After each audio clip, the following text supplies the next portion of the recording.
ಎಲ್ಲರಿಗೂ ನಮಸ್ಕಾರ. ನಾನು ಶಂಕರ್ ಭಟ್. ಯೂಟ್ಯೂಬ್ ಚಾನಲ್ ಹೋರಾಟದ ಅಮೃತ. ಪರಿಷತ್ ಸಭಾಪತಿ ಬಸವರಾಜ ಹೊರಟ್ಟಿ ಪೊಲೀಸರಿಗೆ ಎಚ್ಚರಿಕೆ ನೀಡಿದ ಬೆನ್ನಲ್ಲೇ ಸಿಟಿ ರವಿ ಪ್ರಕರಣಕ್ಕೆ ಟ್ವಿಸ್ಟ್ ಸಿಕ್ಕಿದ್ದು, ಸಂವಿಧಾನಿಕ ಸಂಘರ್ಷ ಕೋರ್ಟ್ ಅಂಗಳಕ್ಕೆ ಹೋಗುತ್ತಾ ಅನ್ನೋ ಪ್ರಶ್ನೆ ಉದ್ಭವಿಸಿದೆ.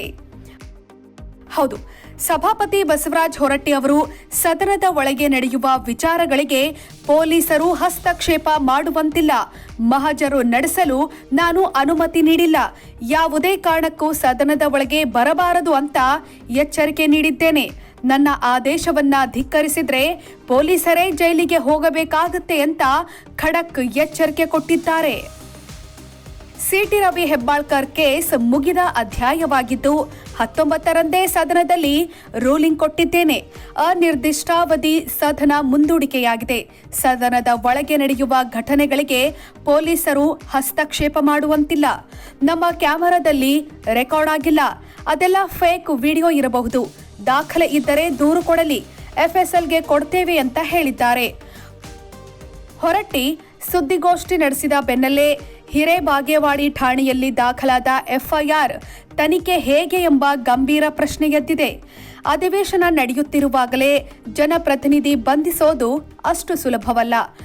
ಕರ್ನಾಟಕ ವಿಧಾನಸಭೆಯ ಕಾರ್ಯವಿಧಾನ ಮತ್ತು ಕಲಾಪ ನಿಯಮಾವಳಿಯ ಅನ್ವಯ ಸಭಾಧ್ಯಕ್ಷರ ಅನುಮತಿ ಇಲ್ಲದೆ ಬಂಧನ ಮಾಡುವಂತಿಲ್ಲ.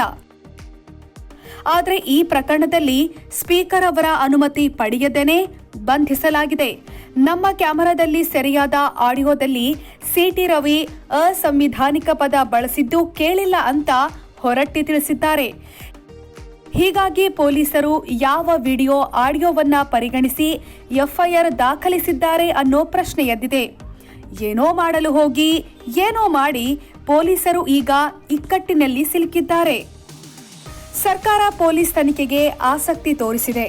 ಸ್ಪೀಕರ್ ಸದನದ ಒಳಗಡೆ ನಡೆದ ವಿಚಾರಕ್ಕೆ ಪೊಲೀಸ್ ತನಿಖೆ ಸಾಧ್ಯವಿಲ್ಲ ಎಂದಿದ್ದಾರೆ. ಹೀಗಾಗಿ ಈ ಪ್ರಕರಣ ಹೇಗೆ ಮುಂದೆ ಸಾಗುತ್ತೆ ಅನ್ನೋದೇ ದೊಡ್ಡ ಕುತೂಹಲ ಮೂಡಿಸಿದೆ. ಶೇರ್ ಮಾಡಿ, ಸಬ್ಸ್ಕ್ರೈಬರ್ ಆಗಿ, ಬೆಲ್ ಐಕನ್ ಅನ್ನು ಒತ್ತಲು ಮರೆಯದಿರಿ.